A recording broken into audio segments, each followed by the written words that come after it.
How's it going, everybody? Welcome back and welcome to this basic tutorial of Surfshark. Now, Surfshark is one of the easiest VPNs to use out there. So let's get straight into it. You just downloaded the application and you're new to VPNs and you're not sure what to do here. It's very simple. Right here, you've got recently used servers. You probably don't have any recently used servers when you first load it up. You can hit Quick Connect to connect to the fastest or nearest server, or what Surfshark thinks is the best server for you. Of course, you have all the servers right here. You've got over 3,200 servers in 100 countries. And as you can tell, 100 countries is quite a bit. And you've got static IP and multi-hop servers. And now multi-hop servers will route your connection through two servers instead of one for double the encryption. And static IP will always give you the same IP instead of the dynamic, ever-changing IPs as it is with the regular servers. Now, let's go to the settings. Before connecting to any server, you want to understand a few things about the settings. VPN settings, and you have Quick Connect. Now, Quick Connect is the button right here back in VPN, and you can actually set it up. So I can just set it up to connect to the New York server or any other server depending on my preference. And as you can tell right here, we have Auto Connect, which we can also set up depending on my preference. So maybe I want Surfshark to connect. Once I connect to a specific network, you have a nice little ad blocker right here, which you have nothing to lose by keeping on. And you have a kill switch, which will kill your internet connection if the VPN disconnects unexpectedly, preventing any rare IP leaks.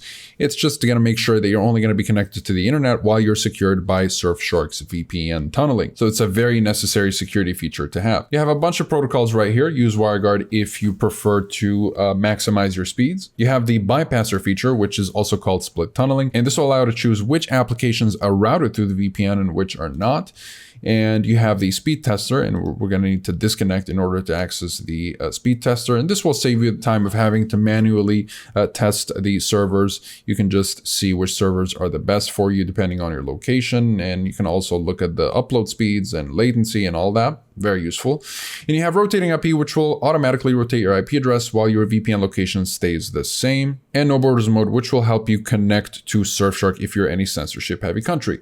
So now that you have a bit of an understanding, let's say you are in a censorship heavy country, you want to turn on no borders mode. You have nothing to lose by turning on rotating IP. It's just great security overall. You can go with automatic if you're having trouble connecting from a censorship heavy country. So you can set the protocol to automatic, and you want to turn on the kill switch and continue. That way you will not get any of your information or whatever activity that you're doing leaked, just in case Surfshark gets disconnected for whatever reason. And now that you have all these settings set up, depending on your preferences, you can go ahead and just connect to one of these servers and you're good to go. So that is pretty much it for this video. If you guys are interested in Surfshark or want to learn a little bit more about it, you'll find the links to pricing and discounts, as well as a full review if you'd like to learn more about the privacy policy, speed streaming and torrenting capabilities, as well as security and features. Surfshark is covered by a 30-day money-back guarantee. So if you're not satisfied with Surfshark for whatever reason, you can just get yourself the refund very easily. Besides that, comment below if you have any questions. I'll be happy to answer all of them. Like and subscribe if you'd like to support the channel and stay up to date with everything VPNs and cybersecurity. Thank you guys very much for watching, and I'll see you in the next one. Have a wonderful day.